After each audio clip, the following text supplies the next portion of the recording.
Today we have with us Ben Roberts from Roberts Renovations. Now, Ben, you've been a member of NAPSA for about 7 months. Can you describe to us where your business was before you joined NAPSA and a little bit about the journey over those 7 months that you've had to date? Oh, that's a very good question. So I think obviously when we first started our business, it was mainly to do our own developments. I think that was probably that was why we started Roberts Renovations in the first place. And then I think when we took the decision to start doing it for others, so offering a turnkey investment solution, and helping others do what we do, I think it was kind of a no-brainer for us to join NAPSA before we started that journey, because I think looking back at it now, credibility is so important, right? And compliance, of course, but the compliance brings the credibility. And I think so when we were doing the research and looking at all of the different trainings that were available, because there are hundreds of them, everybody was focused on, this is how you do deals, this is how you make loads of money, this is how easy it is, look at this deal, all money out deals, all of this type of training. And I think NAPSA were the only company out there that were like compliance-led training. This is how you do it correctly. This is how you make sure that you're protecting yourself. And this is how you make sure you're protecting the seller and the investor. And so I think right from the beginning, it was very important that we did that. And then obviously once we started talking to you, it became even more important that we completed it before we started even. So certainly the turnkey investment. I mean, we don't need anti-money laundering checks on ourselves when we're buying a property. So I think that was really important at the beginning. So we didn't start the business actually until we were fully compliant and you'd signed us off. And then that happened actually quite well, because I took the decision in September 2025 to go full time into the business. We thought if we're really going to make this work, the best way for that to happen was to go all in, which is one of our catchphrases. And for us to do that, we decided that I would go full time. We took that decision in September. I knew I was leaving my role in November, and we managed to get approved basically by NAPSA. I'm not sure, go through your process and get all the documents and processes and contracts and all of that stuff in place and registrations done. And actually it happened at the same time. We pretty much were approved by you, and I went full time within a week of each other. So that worked really well. And then we started offering that service out into the public. So I think we just basically started going to lots and lots of networking events, started getting our name out there a lot. I have quite a big following on LinkedIn, so I started telling people what we do. And so I spent a lot of my time looking at deals and trying to talk to people and build my network. Not necessarily just looking for people that want to invest into property, but, find mortgage brokers, find lawyers, find a decent accountant, find trades, contractors, individuals, someone that can do the whole job, someone that can do, the electricians, the plumbers, all of this. So there's a lot of foundation laying, putting all the systems and processes in place, learning how to find deals on market, off market, all of these things. There was a lot of work that we had to do, and we worked hard to get all of that done at a very early stage, lay those solid foundations, and that worked really well. But it took a long time. It's not easy to do. It's not easy to start this business fresh and then automatically start bringing in loads of clients, loads of investment, getting direct to sellers, all of that stuff. It takes time. You have to build. It's very relationship based and trust based and credibility based, and those things take time. I mean, I'll give you a really great example. From November 25 to the end of January 2026, I had 4 investors reach out to me saying that they were interested in potentially using our sourcing service. In the last month, it's probably been closer to 20, right? So in 3 months, I had 4. In the last month, I've had 20, right? So it's a building process. And then even when you start talking to these people, it's not like they go, oh yeah, hi Ben, yeah, nice to meet you, great, yeah, let's buy a house tomorrow, right? That's also that. Well, it hasn't happened yet, but it takes time. You have to build trust. You have to build the relationship. You have to build the credibility. They have to trust you. You have to want to work with them, and they also need to have realistic KPIs as well, right? I mean, I would probably say now, at least 25% of the people that I speak to, I say, look, fantastic, what you're trying to do sounds great, but I'm not going to be able to deliver that for you, unfortunately, because the return on investment that you're looking for buy-to-let properties in West Yorkshire, in my opinion, is not achievable when you're paying me a sourcing fee in project management. This is a more realistic return, and here's what I've done in the past to prove that. So I guess we're now getting into a position where we know more. We're much better set up, and we can provide a better level of service than we were when we had this conversation at the beginning. And it was kind of it was a dream at that stage, I would say. There was Yeah. no proof of concept. We hadn't signed up an investor. We hadn't bought a property. We hadn't started the renovation. Whereas now we've got multiple investors signed up. We've bought properties. We're going through renovations. We're delivering. We're doing the do. So, Yeah. and then as Yeah. a result of that, we're getting better and better and better. And we've also completed our own projects as well. So each time we do something, we get better. Each time we talk to a client, we get better. Each time we go view a property, we get better. I even bought a drone so I can go and take pictures of the roof. So like bit by bit, we're improving all the time. So I mean, just to summarize all of that, I think NAPSA was the most important thing we did right at the beginning. You know, it was so important to us that we had that credibility, solid foundation in terms of that we were delivering a service that was compliant, and that gave me a great strength and confidence to talk to investors in the first place. And then since then, it's just been trying to deliver the business to as many people as we can, and learning as quickly as we can, and trying to deliver the highest level of services. And I think we've come a really long way in the last 7 months, but we have a very long way to go still. Yeah. A lot of people have conversations with me. They'll say, it's great, Tina, that you've set up NAPSA and we can become a member. And you talk about compliance, but can you get across to people how much more NAPSA provides you than just the compliance setup? Yeah, well, there are many things that you've done to help us, because I would say, so the compliance is obviously really important, right? And you give us all the contracts, all the processes, tell us how to do it correctly, and all of those types of things, which is great. But you know, in addition to that, you know, you make us understand what it is we are and aren't selling. I think that was a really big important thing for me, because I was coming to you saying, yeah, I'm going to do everything, and you're like, well, you're not. And let me explain to you why you're not. And that was actually an important learning for me, right? Because, and it wasn't like you said, you can't do this. You just challenged my thinking and said, can you do this? Or do you want to be doing all of this? And this is, you know, because this is what you need to be doing if you are doing those things. And then, so that made me really sort of narrow down the way that what I was delivering to clients, and also how I was going to deliver it. So compliance is one thing, but also what is the business that you're selling, and what is the process in which you're going to sell that? How are you going to present this? You know, how much are you going to charge? Are you going to take a non-refundable deposit? You know, strategies are you going to help investors invest in? So going through that process, you also enabled me to do that. I'd say that was a massive thing. And the two other big things I would say that come straight to my mind is the community of NAPSA as well, and all of the other NAPSA members, and the connection that you enable when you know, I want to look at social housing and supported living. Oh, great. Well, we've got some NAPSA sources that do that. Why don't you have a conversation with them and connect?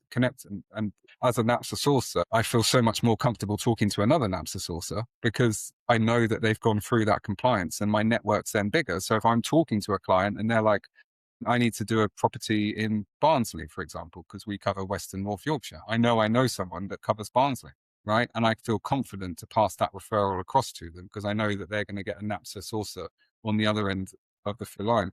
And then the other thing I really like is Property Connect. So this came in after I joined, actually, but then the fact that you're now introducing investors to us as well, and I've had multiple conversations with these people, you know, and they're coming through to you because you're NAPSA, and because you know, you've got that credibility in the market.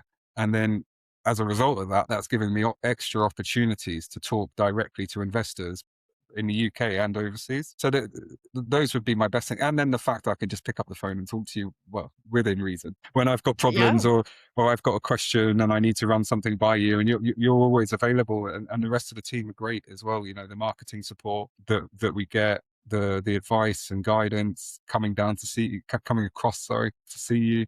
You know, that there is a lot more than just compliance that NAPSA offers. Yeah. Compliance, as you say, is really, really important because it's a protection for you and your business. But at the end of the day, to run a successful business, there's so much more around all of it that you have to have in place and understand to be able to drive as you are to build your business. Do you think that the journey that you've gone through in the last 7 months has given you the confidence to look at going further than maybe you ever thought you could? Yeah, but it's a confidence thing.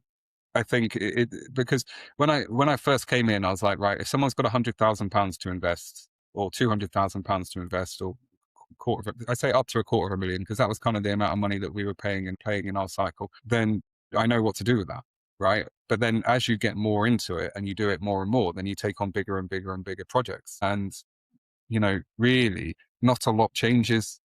Yeah, it's bigger numbers, but it's the same process that you go through. You're buying a property, you're renovating the property, you're going through some sort of planning application, and then you're delivering it to an exit strategy, whether it's single let, multi-let, social housing, supported living.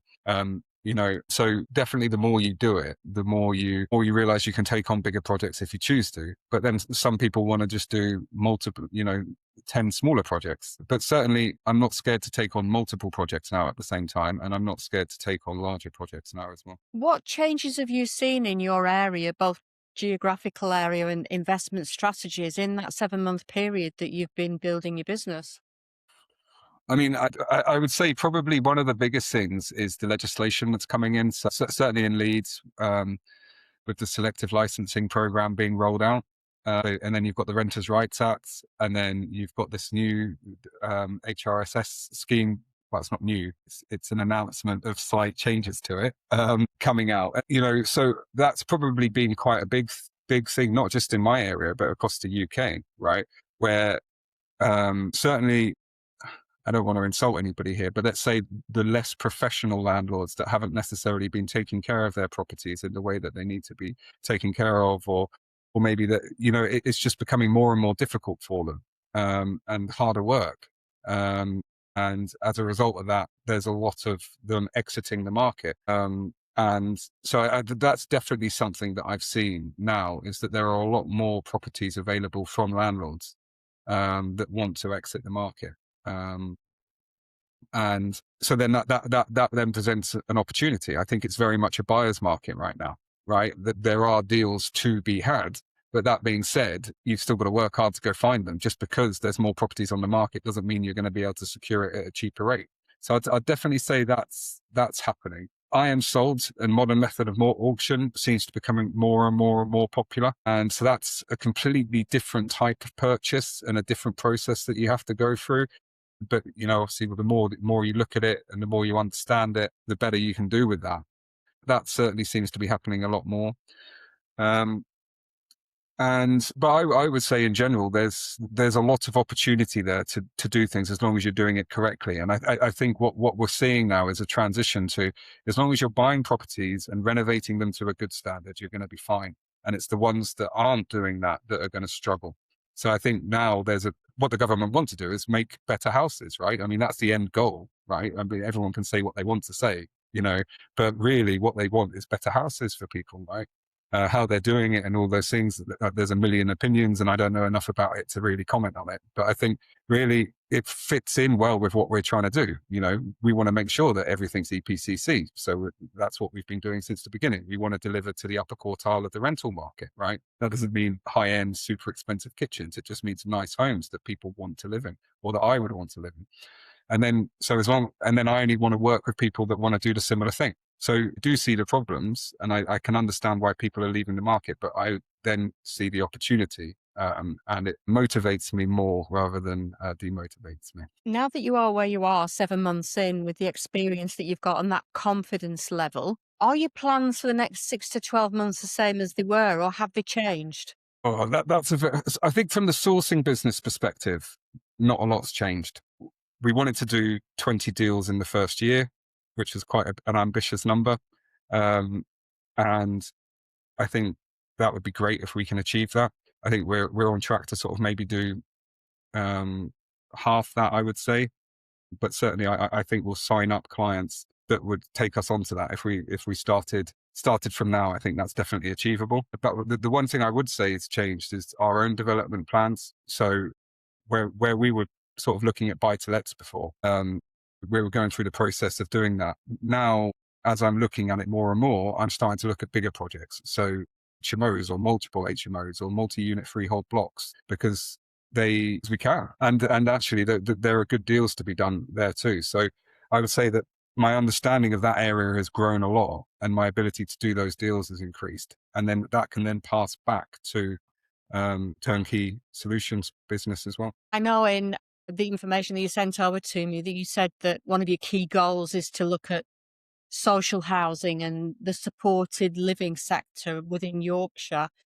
And of course, I believe that you're aware that we've just had a major provider come to NAPSA and ask if we can provide any sourcing agents that are NAPSA approved to help them. And you've done some research on the sector. And I know from experience how difficult it is to link the two together. How have you found that in this initial stage? Very tough. I must have written to over 100 different charities, associations, providers, and received very little feedback other than, I think I had one company come back to me and say, if you buy a house from us, we'll connect you. And then, but I have had, I have made progress with one, so a supporting living provider. But it's like everything in property, you know, it takes time. You've got to work hard, and you've got to be consistent and persistent. And so I've got to a point now where I've got head to terms in place with one provider in North Bradford, and that probably took me about 3.5, 4 months to get to that stage. And then, of course, you've recently introduced another, and I'm actually meeting them tomorrow at 11 o'clock. So we'll see where that goes. But I think it's because for me, honestly, I would love to use that for every single development that I do, every single project that I do, and be able to offer it to all of my clients. I think not only is it supporting a much better cause, but actually, you know, with everything we just spoke about with the Renters' Rights Act, selective licensing and HMO licensing and every type of licensing you can think about that we're going to get thrown at us, it does protect you. Don't get me wrong, there are also challenges that people don't tell you about on social housing and supported Yeah, there living. are. You know, sometimes your mortgage rates are higher depending on who you're providing to. Often your insurance cost is considerably higher. You know, your fit out is, even just as the standard level, you know, is higher. It is. And it's different dependent on the type of client that will be in and their needs that are required. I know from working in the sector. And it was interesting for me chatting with that company that you're having that meeting with and touching base with them about how things have changed and the gap in my knowledge now from sort of 5 years out of it. Yeah, I mean, I can't speak of the 5 years ago. I can only talk about what I'm looking at now. And I think I've got to a point now where I've seen it, and I've seen the heads of terms. I've seen the compulsory renovation work. I've seen the additional extras, and I've had the question over who's paying for the additional extras if they're needed, and how does that affect the rental income. So, like, I'm quite familiar with what needs to be done currently. But that being said, I've spoken to one provider in detail. So the more and more I talk to people, the greater my understanding is. But, you know, ideally, I want to be able to have someone that can cover off all of West and North Yorkshire. And then if we start expanding that area to full of Yorkshire, which is very much the plan, we'd love to be able to do that. You know, then it could work really well as long as the numbers stack. And I think that's the important thing. Yeah, you could go on a million different trainings, and they could all sell you every single strategy, show you all these all money out deals and these fantastic deals that people are doing. But okay, that's great. You've done that. Fantastic. Well done. Right. But don't make that put you off doing deals that aren't all money out deals, you know, because you've got to understand what is a good deal for you, and then do the deal, you know, because property prices go up. As long as you've got a positive cash flow, you know, you're going to make money in the long term. And my strategy is very much hold, right? Yeah. So in the long term, we're always going to see that, well, in theory, property prices should keep going up, right? And so as long as that continues happening, you know, property is always going to be a great business to be investing in. Before we finish, one final question for you. If there is someone who is looking to invest in property, but they don't necessarily have the cash, they want to start a sourcing business and then progress into investing in property, what one piece of advice would you give them to start off with and where to start? And a piece of advice around something that I talk about a lot, which is understanding it with success overnight. Okay, that's a very, very good question. I would say there are two key things actually when you're starting a sourcing business, for me anyway, because certainly It really depends on what you've been doing in the past, but generally speaking, if you're getting into sourcing for the first time and you haven't done your own development and you don't have that track record of past work that you've done, and you're coming in to create money with sourcing, I'd say there are two key things that you need to do. So, and I don't know in which order I would do them, but the first one is you need to tell people what you do, right? You need to be very clear on what you're offering, and you need to tell everybody what you're doing, right? Because how do they know? How are you going to generate? How are you going to draw people towards you? So you need to go to the networking events. You need to post on social media. You need to talk to your neighbors, talk to your friends, talk to your family, explain to them what you're trying to do and how you can help them. And I think that is so important. And because people aren't going to come to you if you build a website and, do a one-page website and, do one post on your Facebook, and that's not enough. You're not going to get inquiries. You have to go out and you have to tell people what you do. Go to as many networking events as you can, post as many times as you can on social media, and talk to everybody that you know and tell them what you do. And then that will help you generate inquiries, right? And then, so I think that's probably one very important thing. And then the second thing that I think is very important, obviously other than having the compliance in place and making sure that you can legally do the job, is actually being able to explain to people how they're going to make money through the process. So I think if you can't explain to an investor how they're going to make money, then how are you going to convert them? I think that's so important. Certainly for me anyway, it's been massive for me. I'm quite heavy on the data analysis side, probably too heavy actually. But what that enables me to do is explain to somebody how they're going to make money by investing into property in their chosen strategy. When you're creating these opportunities to talk to people and then you're sat in front of them, what are you actually going to say to them? Right? How are you going to convince them to sign up with you to source a property? So I think that's those things are very important. And actually, I'll add a third. If you've actually got deals in hand, I think that's also very important. So thinking if you're going to go after investors and then find them a property, or you're going to go after deals and then go and find an investor, I think that's an important decision to make at the beginning, which way you're going to do that. And as we were talking before we went live, I think actually you need to be able to be very good at both of them to be very successful on this. But I think initially you need to decide which one of those you want to be, and get very, very good at that, and then get stronger at the other part, rather than trying to approach them both at the same time. And then what was the second question again? Yeah. About the fact that, it's taken you 7 months to get to where you are, and the journey wasn't easy, I know. But a lot of courses, as we both know, sell that it's very, very easy and you'll have money in the bank in 3 months and be leaving your full-time job within a year and, having high-speed cars and living in Dubai or whatever it is this week. But I know from being on planet Earth myself that wasn't the case for us. What message would you give to people that are listening to people like me that say it takes time or it's easy? Well, it's definitely not easy, and it does take time, and you've just got to you've got to focus on the right things, right? And it's different for everybody. So if you're not doing this full time, I went into this full time, right, and it was still difficult, and it still took time, right?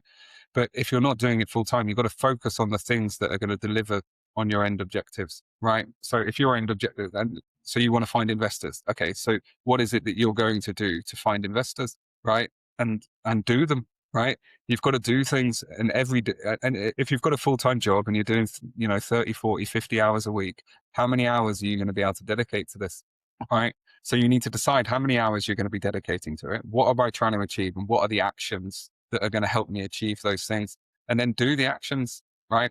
And I would say probably in any business, it's making sure those actions link to your end goals. And you've just got to keep doing them, keep showing up, and then keep doing it over and over and over and over and over and over again. And and then it will happen. And it has happened. I've signed 3 clients now. So I'm actively sourcing for 3. Hopefully they will all do multiple projects with me. That's certainly the plan. I have a very healthy pipeline of other clients that I'm speaking to, both for sourcing and also investing into our development business. A healthy pipeline doesn't mean sign clients, but I'm certainly having a lot of positive conversations. But to do that, I've had to work day in, day out, consistently, doing the same things over and over again. And then you get the results. You know, it's not something that you can do once and it happens for you. You have to keep showing up every day, do the difficult things, eat the frog. That's a good book, by the way. Cheers. And then you will get the results, right? As long as you're doing the right things, surrounding yourself with the right people. I think that's another thing as well. Making sure you're surrounding yourself with the right people. You can't do this alone. Go talk to people, take advice. Other people are doing it. I've met with many of the NAPSA members and spoken to them about what we're doing and sharing ideas and talking about these things. It's a great community, but you can go to your local networking meetings and have those conversations. And how do you do this? How do you do that? How do you do this? There are so many people out there, and generally most people in property want to help you. It's not as competitive as the corporate world, I would say. And finally, for anyone that will be listening to this, who are Roberts Renovations? What do you do and where do you do it? So Roberts Renovations is broken into two businesses. So one is our own development business where we focus on buy-to-lets, HMOs and multi-unit freehold blocks. The other side to us is our turnkey investment service where we offer those same services to investors that want to build their portfolios. We are based in West and North Yorkshire and it is a turnkey solution. So we can help with the sourcing, we can help with the renovation project management. So basically we're taking a property and delivering something that's ready to rent or sell. And then the other benefit of working with someone like us is we have the team in place already. So especially if you're new or you have tried it a couple of times and it hasn't gone so well, we have mortgage brokers we can recommend. We have accountants we can recommend. We have lawyers that we can recommend. We have the whole team. We have surveyors, we have architects, we have all the contractors, we have the individual trades. Everything is lined up. So our goal is to make it as easy for people to invest in property as possible. And I think finally from me, it's just to say huge congratulations to you and Miriam. I know can't be with us today, but is a huge part of the team. That you've actually put the work in, you've listened and you've implemented what was suggested. You've put the hard work in, and what you've achieved in 7 months is incredible. Thank you. That really does mean a lot. And we're going to keep working hard. For me, I feel like there's still so much to do. We really want to make this a full-time. We want to make this work and we want to grow it. And we're not going anywhere. We're going to keep working hard, keep showing up every day. You never know when we have this conversation in a year where you will be and what you will be doing. Yeah, that will be very interesting to reflect on. But also, I'd like to say that Tina and Tony and the whole team at NAPSA, like you have supported us so much, and it's been fantastic getting to know you and just knowing you in the first place. But also, without you, we wouldn't be where we are today. So thank you for that as well. Well, thank you. We really appreciate it. The whole team does, because what we're about is about support and helping people to make a successful business. Yes, we talk about compliance a lot, but it's not just about that. It's about making our members successful in, whatever avenue opens up to them going forward. Sourcing is a starting point, but inevitably it progresses onto other things as well. 100%. Thank you for being with us, Ben. It's been great chatting with you. Maybe next time Miriam will be able to be with us as well, hopefully. That's okay. And for anyone listening, thank you for joining us. Thank you for listening. If you'd like more information about NAPSA, you can go to the website, which is www.napsa.org.uk, or you can get in touch with the team, hello@napsa.org.uk.